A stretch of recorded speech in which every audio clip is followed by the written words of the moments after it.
All right, what about now? Can you hear us? Can you hear us now? Hopefully.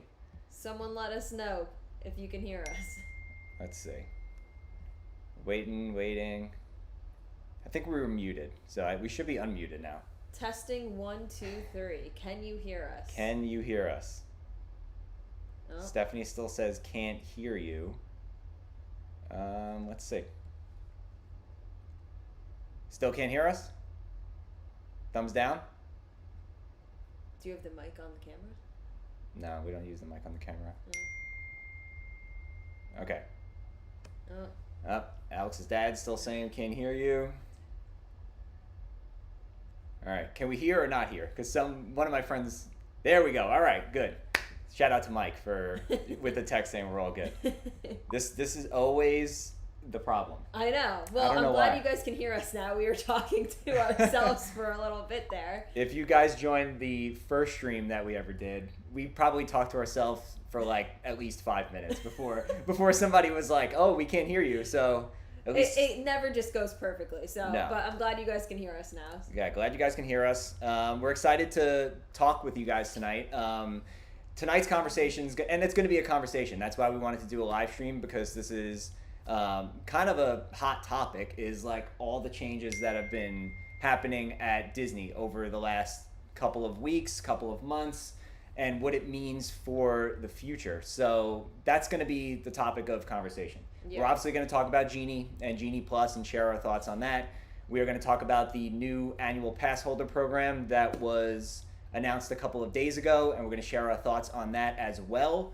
And we want to hear what you guys think too, because I know a lot of people have a lot of opinions about Genie Plus and the annual pass holder and the annual passes too, because they're very different than what they used to be. So yeah, and at first glance, and we're probably going to talk about Genie Plus first, because that was the first news that came out, and we haven't talked about it yet since we were like away on our honeymoon and whatnot.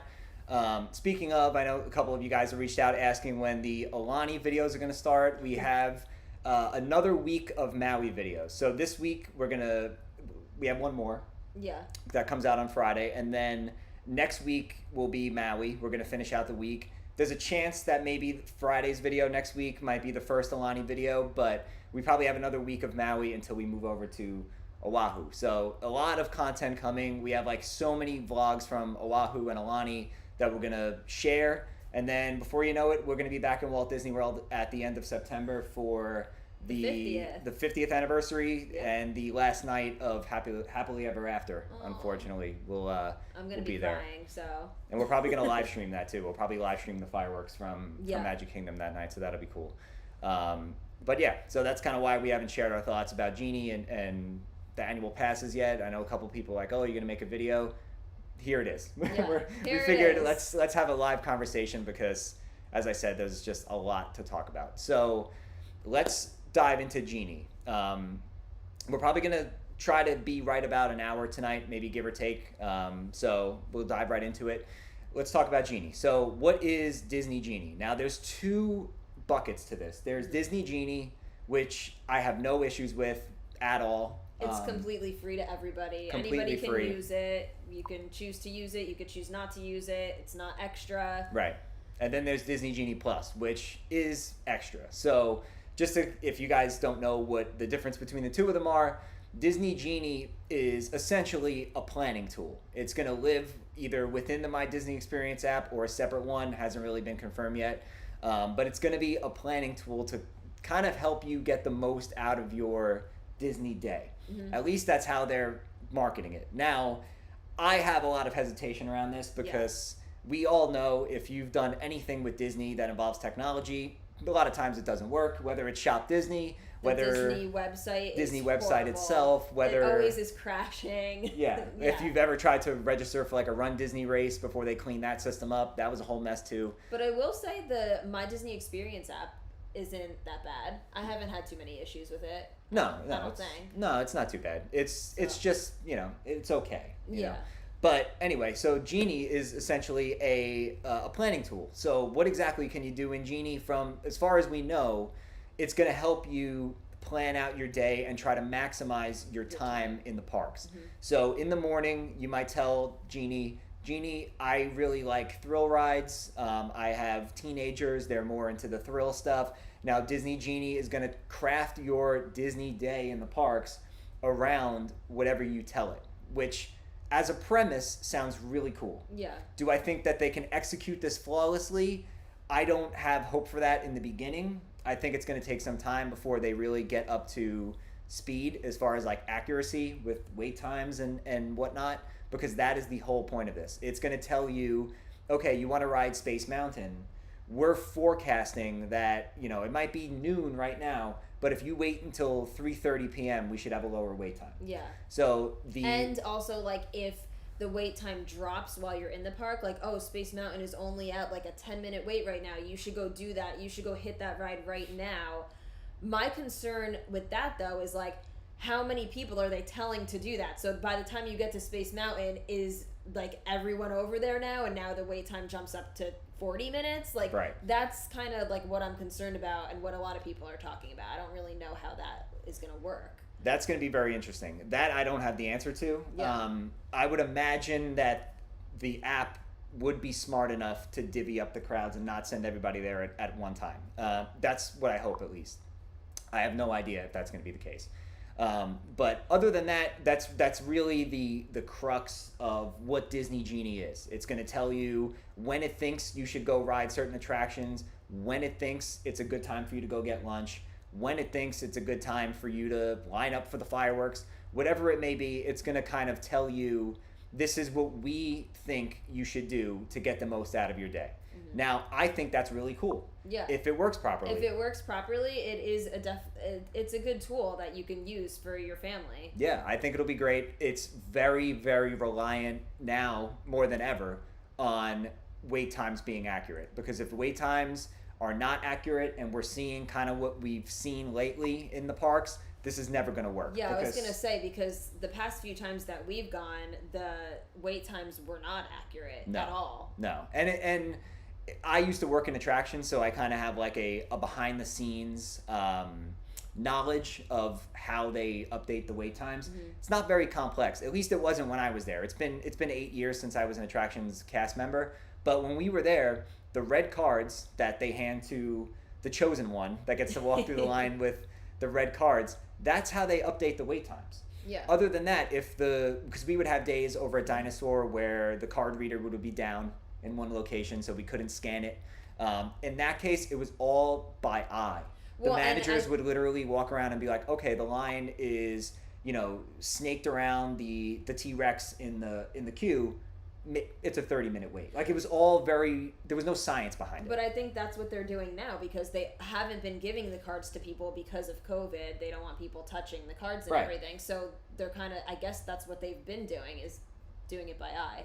Yeah. So and it hasn't been accurate. It hasn't been accurate. So the point is how accurate is Genie going to be in forecasting its wait times moving forward? That's a big question mark. And for the free portion of this, if that works, it'll be really cool. Because like, if I have an app that tells me, hey, don't get in line for Big Thunder now, it's 30 minutes. If you wait 2 hours, we're expecting it to be 15. Yeah. If that works, that'd be pretty sweet. We just don't know if that's going to be the thing. The other thing, on the flip side of the coin, if you could view it as a negative when it comes to the free version of Genie, is it just has people glued to their phone. Right, I was going to just bring that up. So now every person that's walking around Disney World, after you spent so much money to get in, is just going to be glued to your phone all day. Just, what is Genie going to tell me next? Yeah. So it's... Well, and so right now we use the My Disney Experience app, right? And I'll always be looking at like the wait times to see what we're going to do next, but I'm not constantly like checking it. I like to walk around the park and look at everything, experience the whole park and everything that it has to do with it. Like, I don't want to be looking on my phone constantly, okay, where are we going to go next? So yeah, I feel like that's gonna be. It's just gonna have people are on their phone too much as it is, especially at Disney.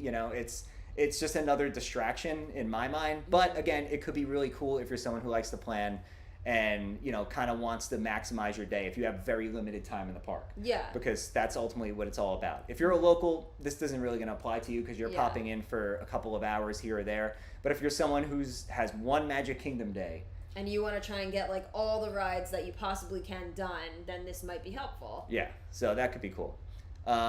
Shout out to Mike and Adrian. Just sent us over a super chat. That was very, very nice of you guys. Thank you guys. Love the content you two create. Great movie ride forever. It's a shame Great Movie Ride is not going to be a part of Disney Genie. But yeah, Great Movie Ride forever. We stand the Great Movie Ride on this channel. So thank you guys. But yeah, just going back to the free version of Genie, I really have no issues with it, other than I don't like the fact that you're going to be glued to your phone. That could just be, I turned 30 a few weeks ago, so I'm old now. So maybe that's just the old side of me coming out. But I think it could be cool as long as everything works properly. Yeah. Now, I guess we have to wait and see. Yeah, and it's really interesting about how they're talking about how they can forecast wait times. Like in my industry, what I do for a living, like I work with forecasting tools and do all that. So you're only as good as your data is, especially in a line of business like that. So the wait times and everything we talked about has to be spot on for Genie to work, and time will tell. Yeah. Time will definitely tell. Now, there is the paid version of Disney Genie called Disney Genie Plus. And if this wasn't confusing enough to you, there's Disney Genie, which is free, which we just talked about. Disney Genie Plus, which is one price point. And then there's more that you can add on. They didn't come up with a name for Disney Genie, but our friends Brendan and Catherine from Detour to Neverland called it Genie Plus Plus. So we're gonna stick Which with. Which is essentially what it is. We're gonna stick with that. So what is Disney Genie Plus? It is essentially the new replacement for FastPass, and now you have to pay for it. So there is no more free FastPasses at Walt Disney World and Disneyland. You have to purchase Genie Plus in order to utilize FastPass, which is now called Lightning Lanes. Are you guys keeping up with all of this? A lot going on. This is why we didn't do this live stream a couple weeks ago. We wanted to have you guys get up to speed, so we didn't have to break it down too much. But so Genie Plus is an upcharge. It's a premium on top of the cost of your ticket. For Walt Disney World, it's $15. For Disneyland, it is $20. And that's per person, per day? That is per person, per day. So if you're just going by yourself and you're there for 3 days and you're purchasing Genie Plus, that is now $45 for you over the course of your time. So think about how much it'll be for like a family of 4 that's staying there for a week, and you want to get Genie Plus for all 7 days that you're going to be in the park for a family of 4. Just keep that in mind. Right. Now, I honestly don't have an issue with that part of Genie Plus. I don't have an issue with paying $15 to $20 a day to have access to the Lightning Lanes. What I have a problem with it is what we'll call, or what Brendan and Catherine called, the plus version, and now you have to pay for the premium attractions a la carte on top of the $15. Right. That's what I don't like about it. So let's rewind a little bit. So Disney Plus, what we were just talking about, the $15 a day per person gets you Lightning Lane for some of the rides, not even all of the rides. So the premium ticket, like the e-ticket rides, which, we don't know exactly which ones are going to be excluded from Disney Plus that you're going to have to pay even more for yet. But the e-ticket... Well, we know a couple. Like, we know, Remy's Ratatouille Adventure, Star Wars Rise of the Resistance. Yeah. There was one other one they mentioned. I can't remember what it was. Oh, Seven Dwarfs Mine Train. That was another one as well. So any of those e-ticket attractions that are very popular are not going to be included in that $15 a day for Disney Plus. For Genie Plus. You have to pay even more money to get Lightning Lane. We don't know what that costs yet. Right, they didn't announce that yet. Yeah, so. It's a lot. So, like, again, if everything was bundled into the $15 or even $20 price point per ticket per day, I honestly would say yes, it stinks that they took away the free FastPass because we've had it for literally years. Yeah. But I would understand a little bit more, and I would be okay with it a little bit more. I don't like the option of saying, well, I didn't get a boarding group for Rise of the Resistance, now I just pay for it. Or I didn't get a boarding group for Remy, now I have to pay for it. And again, we don't know what it's going to be per ride, but it's just the principle is what bothers me more than anything. Because it's not going to be cheap. I can't imagine it being less than $5 or $10 per attraction. And now it just adds up a little bit more. Keeps adding up. Yeah. And another thing I don't like about it is they keep referring to this, and when I say they, I mean Disney. Disney is referring to this out in California as like the evolution of Max Pass.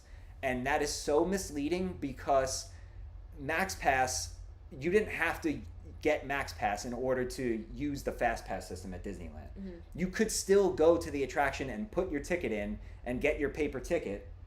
It's just that Max Pass gave you the chance to do it on your phone without walking over to Radiator Springs Racers or Mission Breakout or whatever it is. Mm-hmm. It's just if you wanted to save the time walking around, Yeah. you can do that.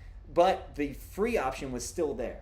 Mm-hmm. So the concept of like this is the next evolution of Max Pass, I get it because like you're doing everything mobilely now, but it's not Max Pass because Max Pass you still had the option to do it for free. Yeah. So that's misleading too. So a lot of people are like, oh, it's basically just like Max Pass.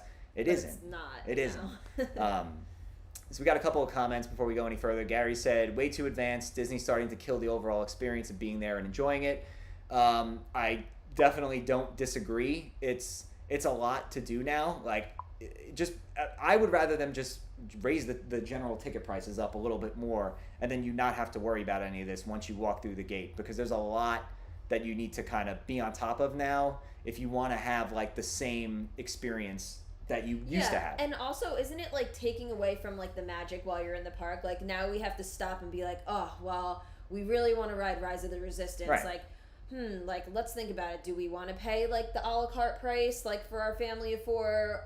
It's just like tough. I don't want to be like in the park thinking about that and No. being like, all right, let's go buy it. Right. Like I just want to enjoy my day once I'm there. Yeah, and it's sneaky because like if they're doing it for the rides that people are now going there to ride. Like obviously people like us, people like you guys in the chat, you guys are nostalgic for Disney like we are. So like of course I love going to ride Haunted Mansion and Space Mountain and Buzz or whatever it may be.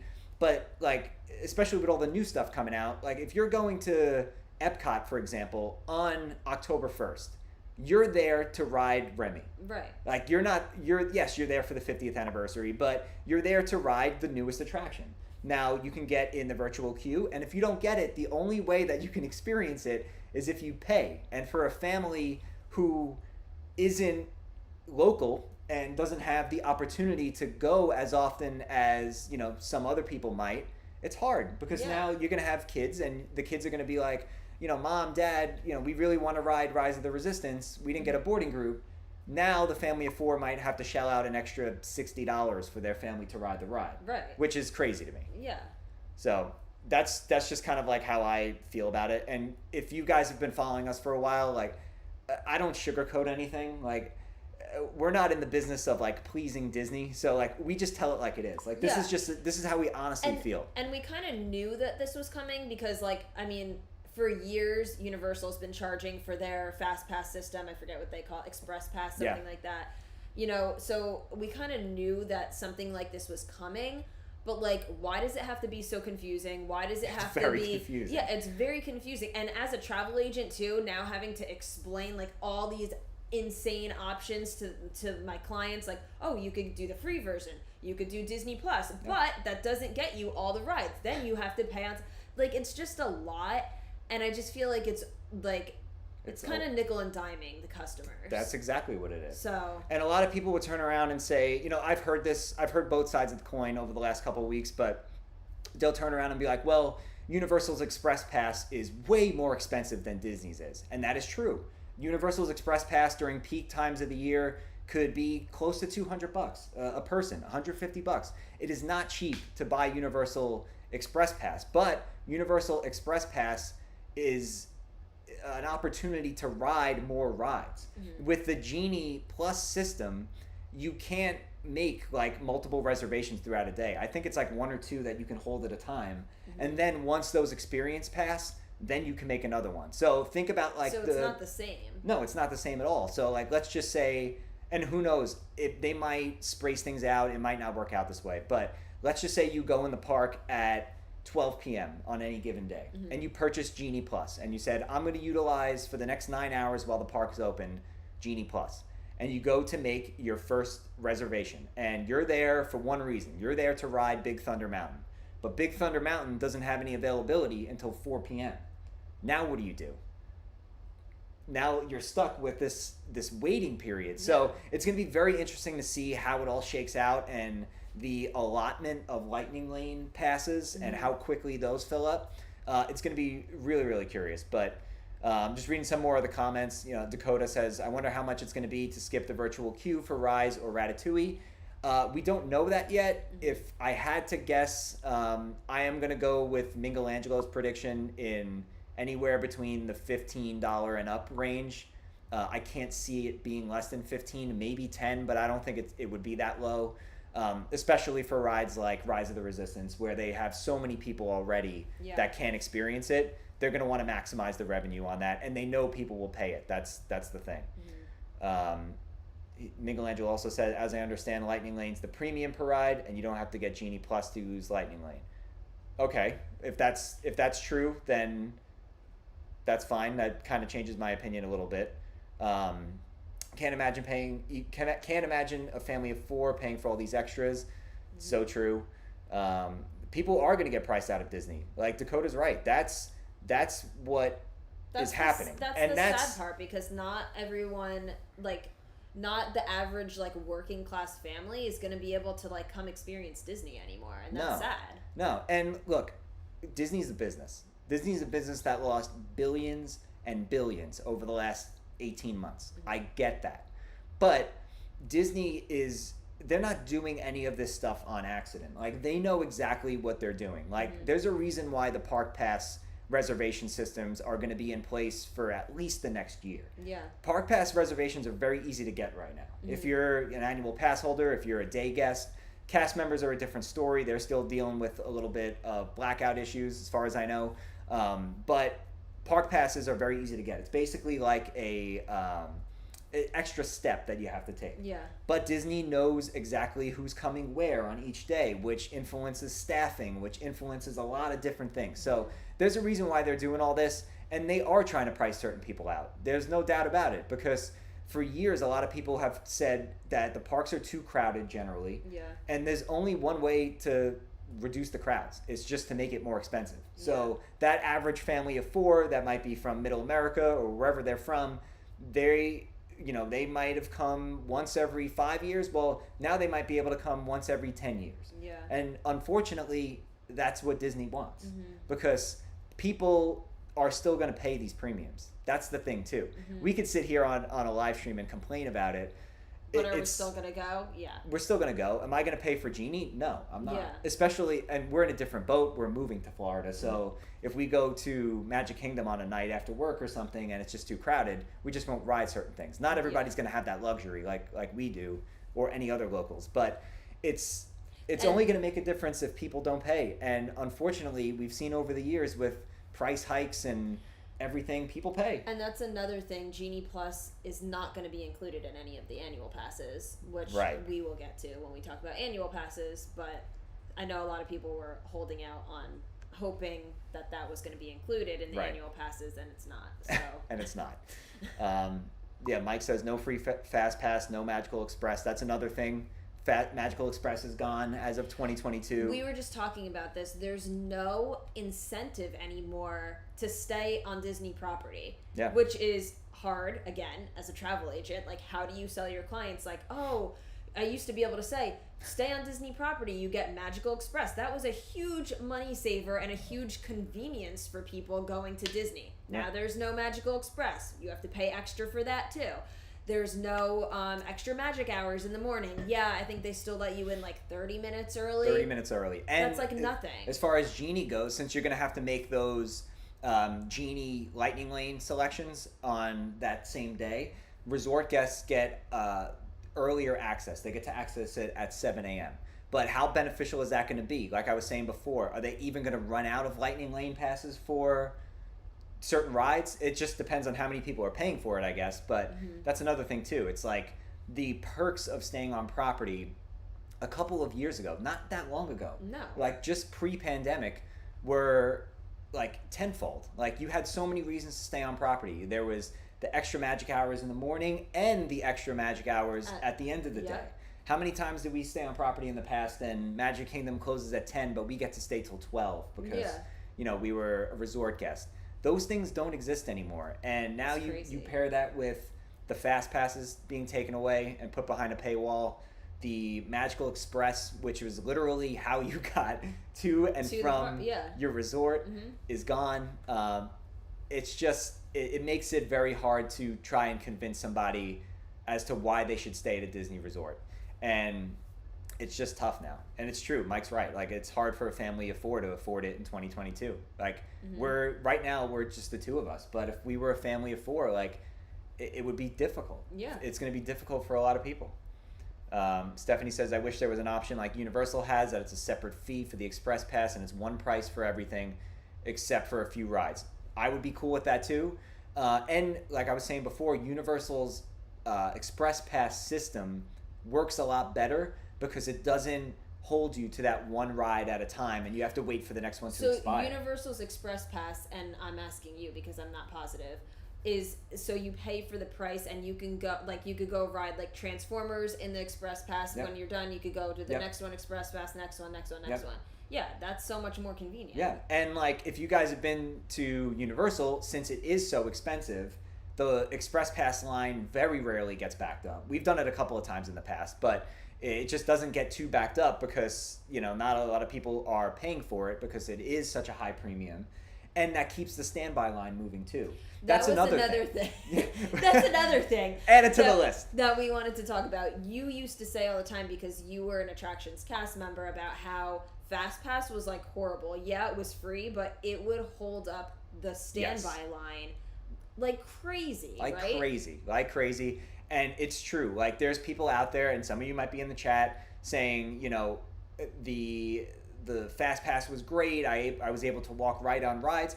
And sure, for rides that you had a Fast Pass for, most of the time, it was pretty seamless. Yeah. But the problem is there was so many people making so many Fast Pass reservations that they were holding their spot in the line throughout the day, that if this Fast Pass line would get backed up, which would happen regularly, like, as an attractions cast member, you have to clear that Fast Pass line before you move the standby. So now everybody in the standby line just waits. So it really holds it up. Right, and the goal was to, for every 4 or 5 Fast Pass guests that come through the queue, that's one standby guest. So think about all the people that were in the Fast Pass line. Yeah, and you know, I worked at a ride which broke down all the time. I was at Dinosaur, and Dinosaur constantly would break down. It was like a daily thing. So people that had Dinosaur Fast Passes and would come back, our standby line would never move on the days that the ride would break. So that's another thing too. And we've seen that over the last year and a half. Like, there's been no Fast Passes at any of the Disney parks. Meanwhile, the lines are moving great. You know, you might get in a line and, you know, sure, they don't have the best way to track the wait times, but you might get in a ride for Runaway Railway, for example, and it might say a 20-minute wait and it's a walk-on. Or, you know, even the lines that you are in, you're just constantly moving through. So that's another thing too, is you know, the whole concept of Fast Pass I wasn't a fan of. I was very anti Fast Pass, so I'm glad it's kind of gone, but it stinks that it's going to cost so expensive. Like, this is the replacement. I would honestly just rather have no Fast Pass option at all, but obviously Disney knows they're leaving money on the table, and that would never be the thing. If you went to Disney in 2019 and you're trying to go now, completely new experience. Imagine if you're not tech savvy at all. It's another really good point. Like, I'm just thinking of my parents, who I know are watching this right now, and like, they probably have no idea what we're even talking about. Like, I can't imagine just like people that aren't tech savvy like working this all out. My mom, Mom, I know that you wouldn't be able to do this. Yeah, it's hard. Like I said, you got to be glued to your phone, and you have to kind of know what you're doing. So it's not easy. Someone said tea. Yeah, we're spilling the tea. That's what we do here. Fast Pass was real bad for Mansion. Absolutely. A ride like Haunted Mansion, which is it called an Omnimover? I forget the exact technical term. Trace could let me know in the comments. It might be an Omnimover. But rides like that, they should never have Fast Pass in the first place, because You're constantly just loading people. You're just constantly loading people. Those rides were designed to eat crowds. So like the Haunted Mansions, the Buzz Lightyears of the world, the rides that never stop moving, there should never be a Fast Pass line for those, because it just completely ruins that. on a positive note, love the Hawaii vlogs. Well, thank you. you. Glad you guys are enjoying them. We miss Hawaii. We are on a roll as far as like posting content. I know we went like 3 weeks without posting anything, wedding stuff, obviously. But yeah, no, I'm glad you guys are enjoying it. I'm not tech savvy and I'm 20. Well, I don't know. I don't know what to tell you, Cosmic Brownie. You might be, you might want to start learning how to use the phone, because if you're going to Disney anytime soon, you're going to need it. Yes, it is. Okay, so it is an Omnimover. Cool. But yeah, I mean, that's kind of like our thoughts. I don't know if you have anything else to add on Genie. Long story short, not a fan of it. Definitely not a fan of the a la carte pay to ride. Something we didn't even talk about, and I do want to move to the annual pass discussion, but something we didn't even discuss is like, what happens if a ride goes down and you paid for it? What happens? What happens? You know, like Rise of the Resistance goes down a lot. What if like people don't get to ride it because it went down? Like, I just feel really bad for guest relations cast members because they're gonna hear it. They're gonna hear it. So yeah, guest relations folks, like, you guys are in for it. So but and the vacation planners, that's what I used to do, and we used to hear about it, and then we would say, go speak to guest relations. So sorry, guest relations. You guys would ping pong the guests off each other. But yeah, it's kind of a wait and see thing. Like I said, I think the free version of Genie, like the planning tool part of it, can be really cool if everything works properly. That's just, we'll have to wait and see how that's going to be. But the paid one, you know, we talked about it. It's just a way to raise the price up on people. And speaking of price raises, let's talk about the annual passes. So Disney recently released their information on their upcoming annual Passholder program. It has not been a thing for the last year and a half or whatever it's been, a little over a year. People have been anxiously waiting to get their annual passes again. So they finally released the information the other day. Stephanie says, I know this is going to end and you're not going to post again for 3 weeks. That is not going to be the case, because right as our Alani videos end, just side noting here for a minute, but as soon as our Alani videos end, we're going to be back in the parks. So we're going to have park stuff coming. And then we're still going to like keep talking about like our moving series. We have a couple more videos we have to do on that. So more to come for sure. But speaking of like the Passholder program, like Alex said, it wasn't a thing for the longest time, and now it's back. And a lot of people were like us, we're like, awesome, you know, annual passes are back on sale. This is great. We can get our annual passes, blah blah blah. And they released the prices. And at first glance, before I really dug into the annual passes, I said, this isn't so bad. You know, like the prices are relatively on par with some of the previous offerings. You know, like the Incredipass, which is $12.99, that's pretty much in line with what it would have been for a non-Florida resident to buy like the Platinum or Platinum Plus. So I was like, okay, like Disney, like maybe they felt a little bit of the blowback from Genie and decided to peel back a little bit, and they didn't, for lack of a better word. So we're going to dive into each of the passes and kind of talk about, you know, what we think about them. So let's take a look at the passes here. So let's I pulled up the wrong one. Where is it? Is this it? No, that's not it. Okay. So let's talk about the top two passes, because this is where I think it gets interesting. So there is the Pirate Pass and the Pixie Dust Pass, which are the lower tiered ones, and those are for Florida residents only. And the lowest tiered one was $3.99, and that basically blocks you out of all weekends. And then the next one up was $6.99, and that brings in weekends to your pass, some weekends, but you still have a lot of blockout dates. So the lowest two tiers, again, only available to Florida residents. They are very restrictive when it comes to the blockout dates. And we used to see that with some of the other passes that were in the past, but this one's a little bit different. So let's talk about the Sorcerer Pass and the Incredipass. So the Sorcerer Pass is $8.99 plus tax, or if you're a Florida resident, you can finance it. It is $63 a month for 12 months after a $205 down payment. Now, this pass is available to Florida residents, just like the two lower tiered ones, and Vacation Club members only. So if you are a non-DVC member and you are a non-Florida resident, the only pass that you can buy is the Pass, which is the most expensive one, for $12.99 plus tax. So what is the difference between the two of these? The Sorcerer Pass is $8.99, like I said.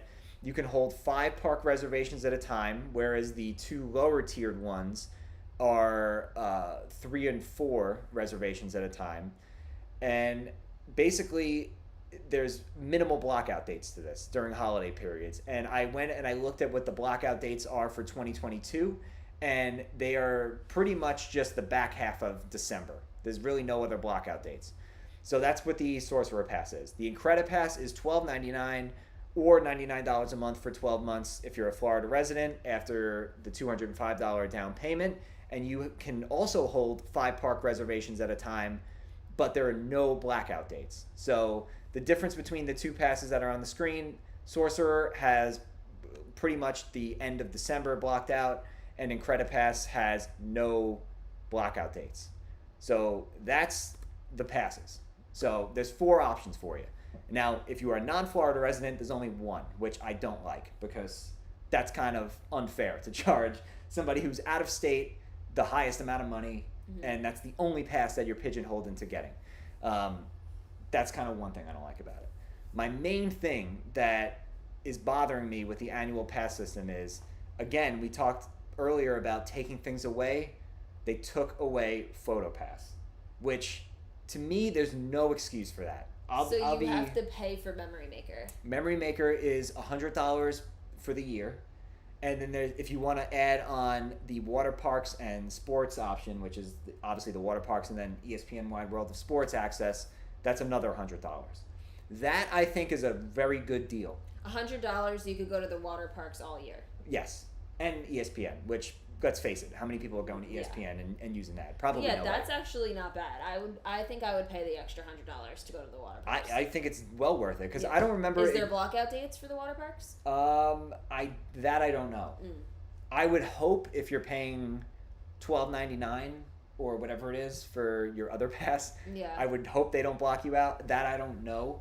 My guess is no, but I don't know how that's worked in the past because we never had the water park access. But the Photo Pass or Memory Maker, whatever you want to call it, that being removed from the annual pass holders to me, that ridiculous. Rubbed me the wrong way.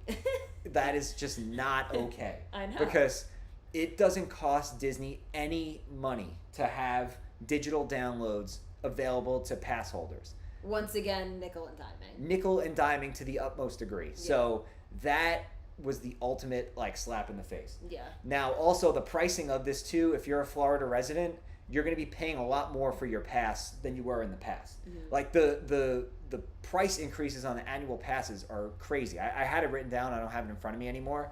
But depending on the level of pass, we're seeing 30, 35, 40, even upwards of 50% hikes on annual passes when you talk about what you're getting for that value.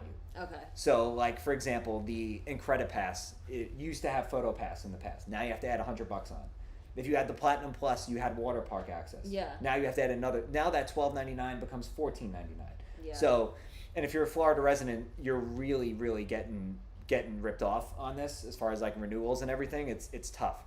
But again, my biggest gripe with the annual passes is if you're non-DVC or Florida resident, you're stuck with paying the most expensive pass, and the Photo Pass thing to me is a joke. And if I'm correct, out of state, you don't have the option of paying monthly. No, that's another thing too. That's how it was when I worked there too. Only Florida residents are able to put a down payment and pay monthly. Out of state, you have to pay it all up front. Yeah. And that was kind of a thing, that's just how it always was. So I don't necessarily have any problems with that. It's I said it 3 times. But now that they only have the option of the most expensive one, and they have to pay that all up front, that's a lot. Yeah. The Photo Pass thing, if you're an annual pass holder, you're not getting Genie access. You're not getting Photo Pass. Those are... The Genie Plus was never a thing. That was just people hoped they would add it on. And the reason why people hoped that they would add it on is because across the street and down the road over at Universal, depending on, I don't know if it's all the passes, but I know if you have the highest Universal Pass, which is hundreds of dollars cheaper than Disney, you get Express after 4 p.m.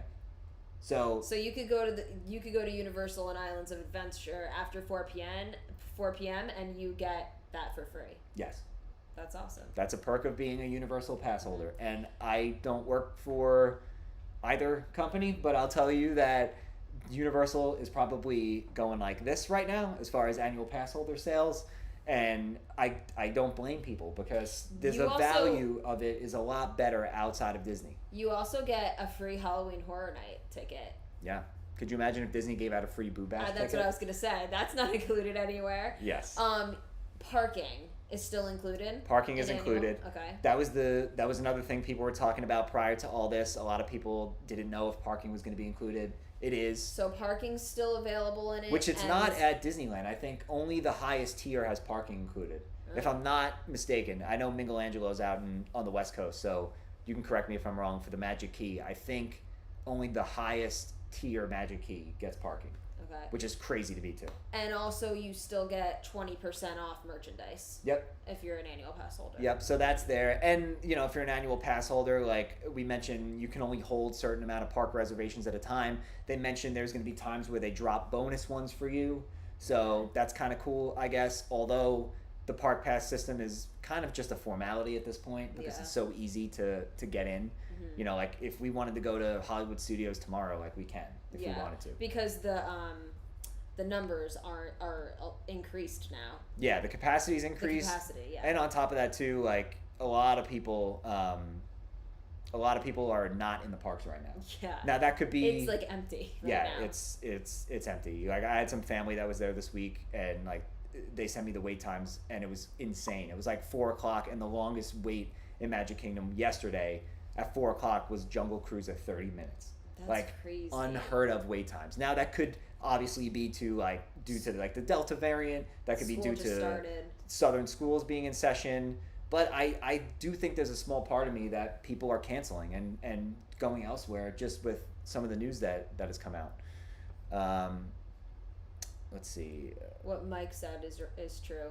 Yeah, at least a family only needs... That is true. Yes, that's true. You're 100% right. Like, so if you're a family of 4, if everyone has PhotoPass and you're all going to be in each other's photos, yeah, only one person needs to have it. Mm-hmm. But it's the fact that it used to be included, and it's not like they're printing the photos for you. Yeah, they're not losing money on any of that. It's just the digital download. Yeah. So it was like, I just feel, especially for pass holders, like that, like if you're sitting in a boardroom talking about the new annual pass holder program, whose bright idea was it to say, let's get rid of PhotoPass? Like, let's take this thing that isn't even a tangible item, it's a digital download, and say, we'll have them charge for it. Yeah. And you have people, like, a lot of people that have been Disney pass holders have been Disney pass holders for years and years. It just feels like it's like a slap in the face. Yeah. Like that they just don't care about their pass holders. Yeah. Yeah. That's kind of all there is to it. Yeah. It's tough. For Disneyland and DCA, we don't have an annual option for PhotoPass. If you get Genie Plus for $20 per person per day, then you get PhotoPass. Yep, that's true. I believe that was the same case for Max Pass. And Dream Key has parking. Dream Key's the one that is parking. The second most expensive key has 50% off parking. And Stephanie said, how do we get rid of Chapek? Chapek's been getting a lot of heat from Disney fans. And I'll be the first person to kind of throw him under the bus. Now, I'm not running a multi-billion-dollar publicly traded company, so I don't know how this stuff works. But I can tell you that it is not only Bob Chapek who is the problem here. When the fan favorite from Disneyland a couple of years ago, Josh D'Amaro, came over, he was hailed as the boots on the ground. We know what the fans like. We know how the fans feel. I'm Mr. in the parks every single day, shaking hands, talking to cast members and pass holders. And he does do that. I'll give him credit. But Josh D'Amaro runs parks experiences and products now. He reports into Chapek. So this is not a Bob Chapek only decision. Like, that's not how it works in like the corporate structure. Like, yes, Bob has the ultimate say and these people report into Bob, but guys like Josh and the other heads of different segments of Disney, they're the ones kind of running the show there. Mm-hmm. So they have to be in on this too. So Mr. Josh Tomorrow, like, we're here for you always, like, I'm your buddy executive, it's gone. It's gone because that's sad. And he's a nice guy, you know. Like I met him once in person, and he was very, very nice. Yeah. But behind closed doors, like, he's a part of all of these decision making, ideas that have come out over the last couple of years. He's a part of the Magical Express thing. He's a part of perks of staying on property going away. He's a part of the crazy price hikes. He has to do with it. And I'm just trying to, like, be positive. Let's just hope, like, they're just trying to make up for lost time with COVID and everything because they lost all this money. I get it, but you're not going to make up like, billions. Things will go back to normal. No. There's never. I'm just trying to be positive. Listen, this is for all walks of life, not just Disney. Like, once somebody does something, we're not reversing course. Disney is not going to turn around and say, okay, like, we'll give this back to you. The only way they're going to do that, maybe, is if people speak with their wallet and people don't go. And we're going to go. I'm not going to sit here and be like, you're never going to see a Disney vlog from us again. You are. I love Disney. I love Disney as much as every single person that's here in the chat. But there's ways to go about certain things. Increase in ticket pricing, I understand. If you go back and look at a chart over the last 10 years, the ticket prices don't come down. No. They go up every year, and they go up substantially. Mm-hmm. You know, we looked at this a few months ago. I don't know if you remember, but like the ticket prices when we were on the college program, which wasn't even 10 years ago, were a lot less than they are today. Yeah. Oh, I remember. That's what I did all day, every day on my program. Yeah. The one-day Magic Kingdom ticket when I worked there, I think was like $101 and change. How much is it now? Like, it's I don't know exactly how it is, but with like Park Hopper, it's very, very expensive. Yeah. So like, if you're gonna raise the price of tickets, that's fine. If the stuff that used to be included in that ticket are there. Now, there's certain things that are not in the parks right now, and look, I get it. Like, some of it's safety issues with like COVID over the last year. It's been a weird year and a half.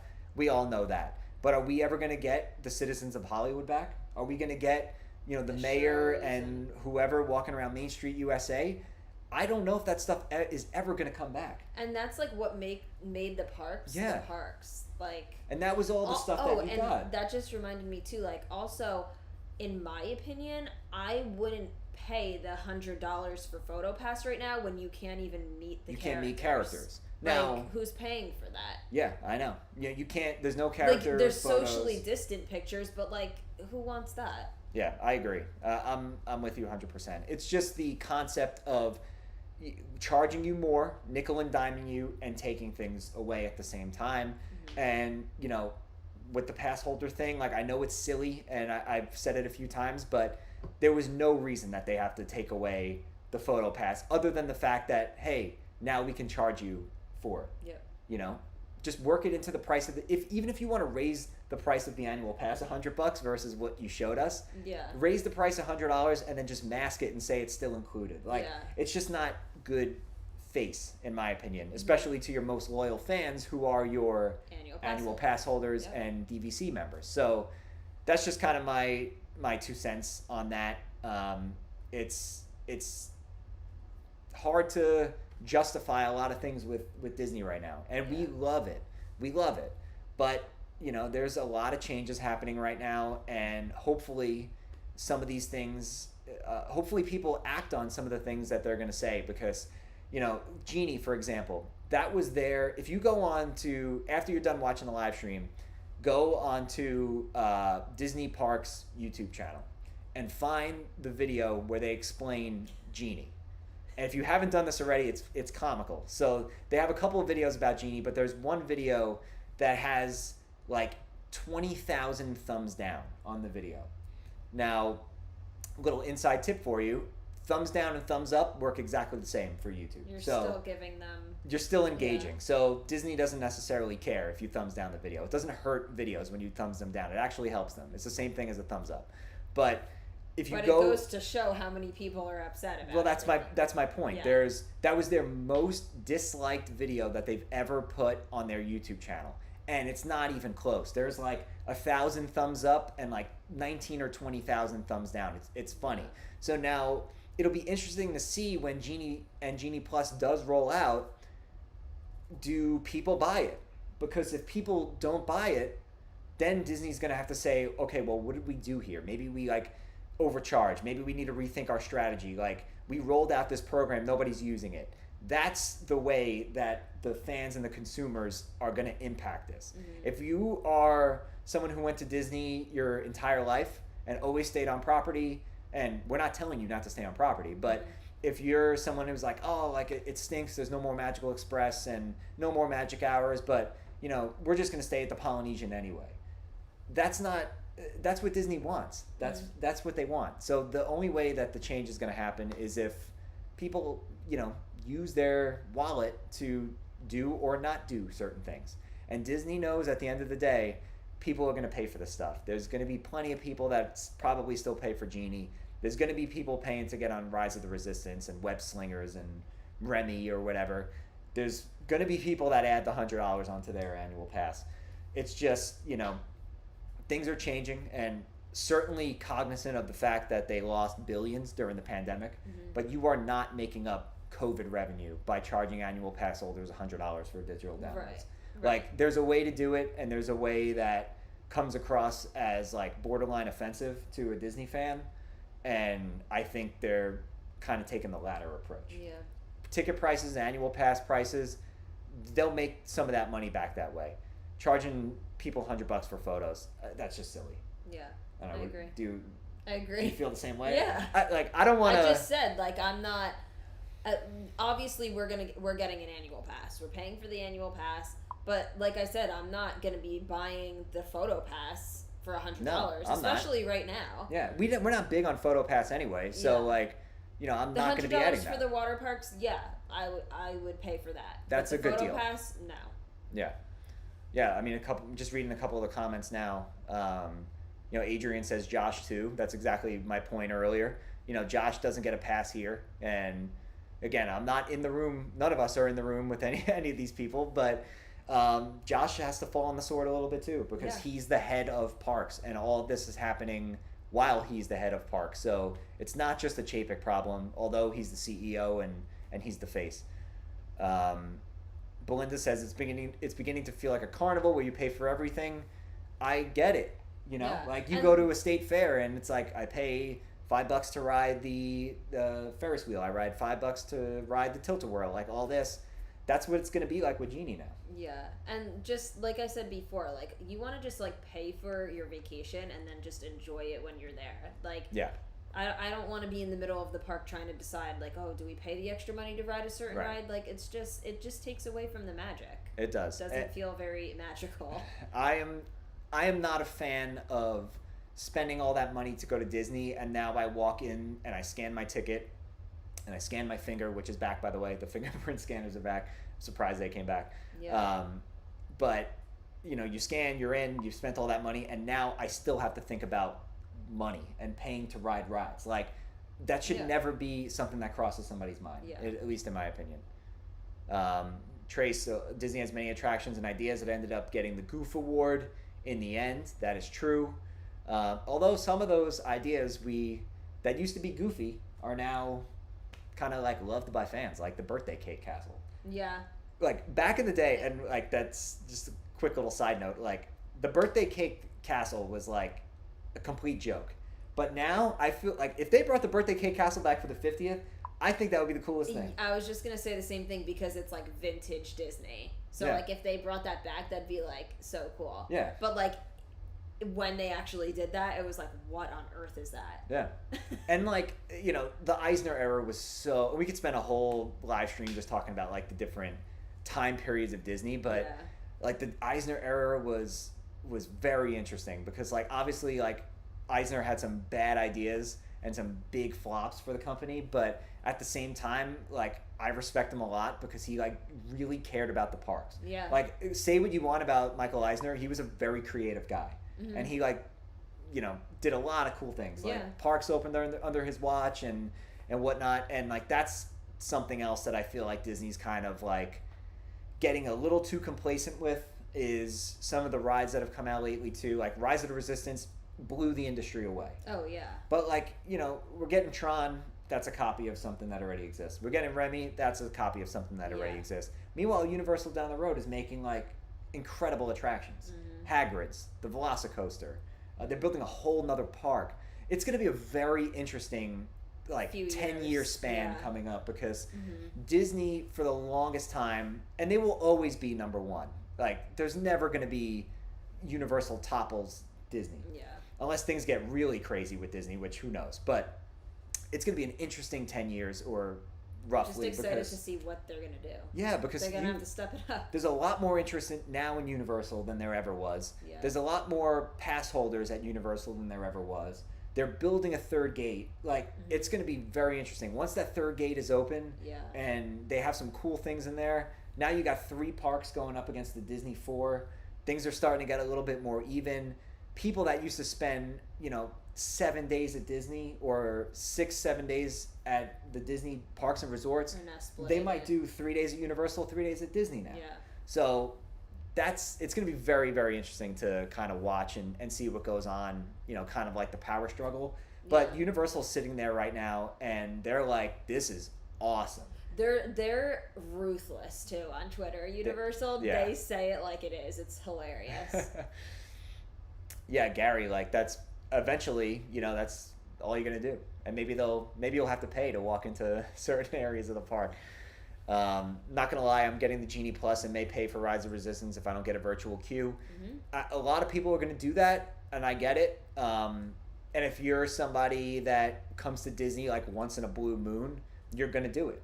Like if you're an out-of-towner and this is your once-in-a-lifetime trip to Disney, or this is your once in 5 or 10 years trip to Disney, you're gonna fork over the money. Yeah. And those are the people that they're targeting. And I don't blame those people too. Like, what else are they supposed to do? Right, because like if you don't get a boarding group or whatever, people come to Hollywood Studios now to ride that ride. Solely to ride Rise of the Resistance. Yeah. They're not there for Runaway Railway. They're not there for any of that. They're there for ride Rise. When I hadn't ridden it yet and we missed the boarding group the 2 times that we went, I was so upset. Yeah. So I completely understand why people are going to pay for it. I mean, what are you going to do if you don't get the virtual queue at the boarding pass and you really want to ride it? There's really no other option. I know. Universal's like the redheaded middle stepchild who is finally having their moment in the spotlight. Yeah. I mean, Universal is loving this right now. If you don't follow Universal on Twitter, they're hilarious, by the way. They clap back at any piece of Disney news that comes. Funny. Sometimes it's petty, but a lot of times it's really funny and creative. So they're a good follow. So follow Universal Orlando if you don't follow them on Twitter. But yeah, it's going to be very interesting to see what happens because Universal's just sitting back and they're just saying, all right, listen, you used to spend 7 days at Disney World. Now you want to spend half your time here? That's great. And there's still some awesome perks to stay on property at Universal. Yeah. Like if you stay at their, I don't know what they call them, Premier, or they're the equivalent of like a deluxe resort, like for a Disney resort. You get Express Pass included for every single member of your family. That's insane. So like if you go stay, I don't know exactly what falls into what tier, but let's just say the Hard Rock counts in that tier. You go stay at the Hard Rock Hotel, which is awesome. I've stayed there twice, by the way. If you go stay at Hard Rock, you get Universal Express included.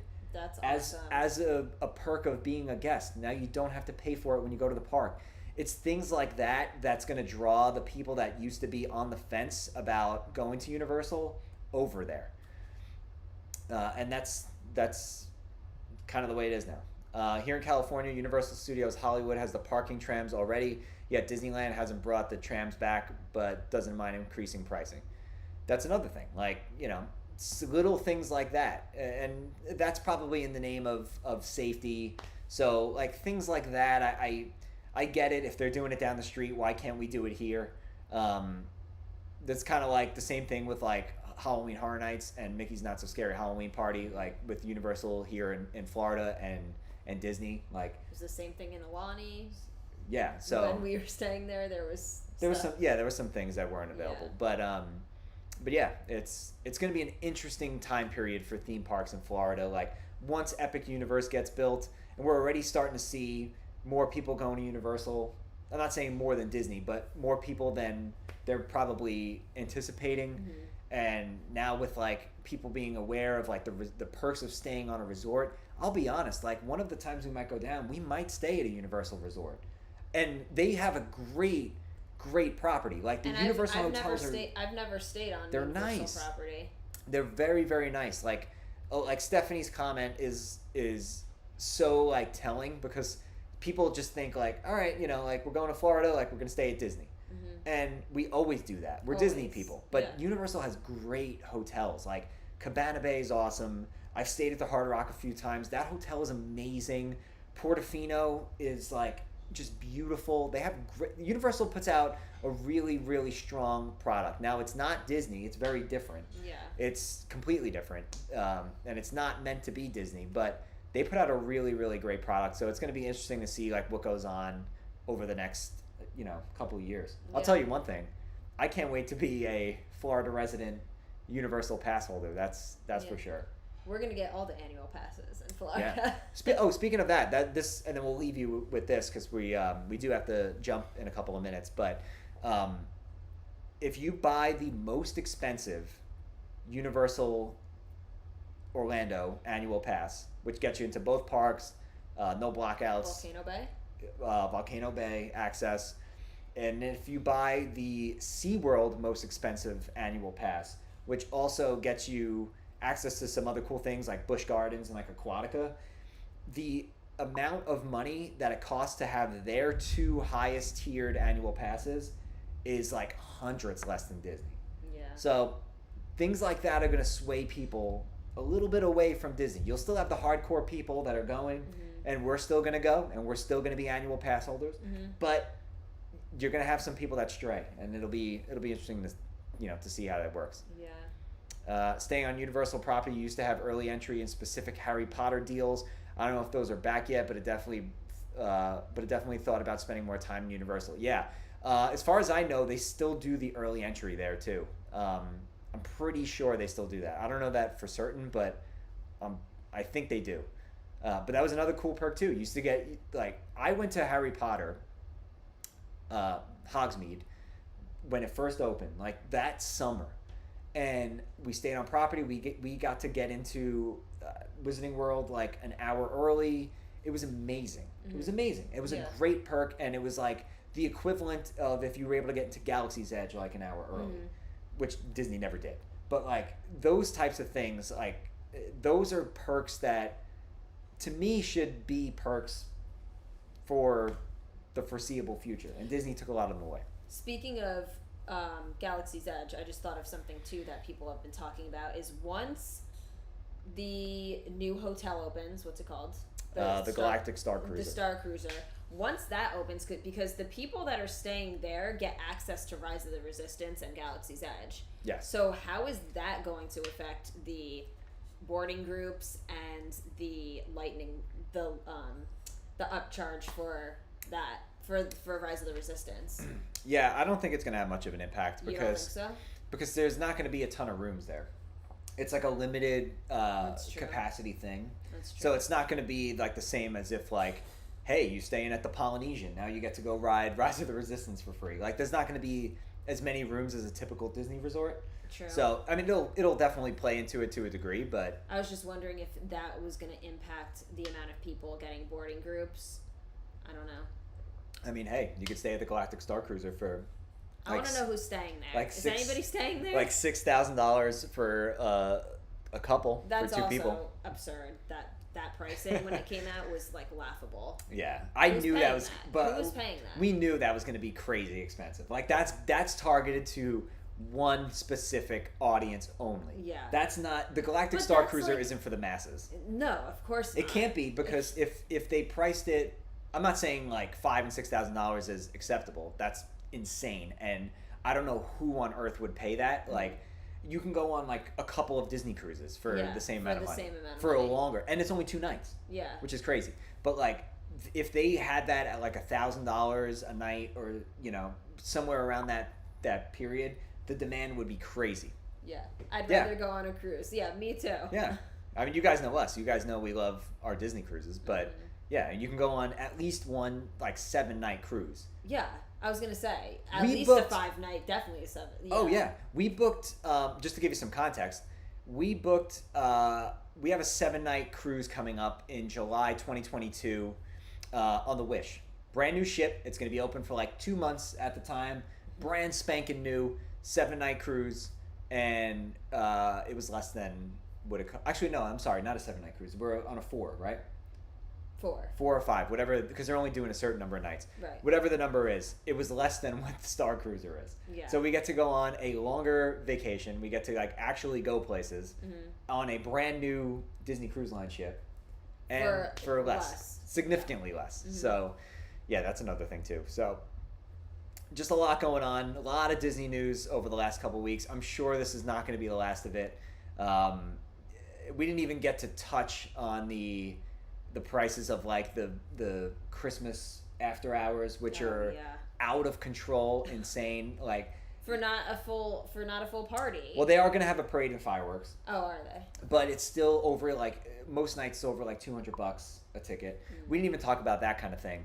But it's I was confusing the Halloween party. Yeah. Boo Bash is just a strict after hours event. Yeah. But there's just a lot going on, and hopefully this is kind of like the end of it for now. And what Disney can really do to kind of take some steam away from this is really blow us away with the 50th. Yeah. Because there's been some hesitations about the 50th.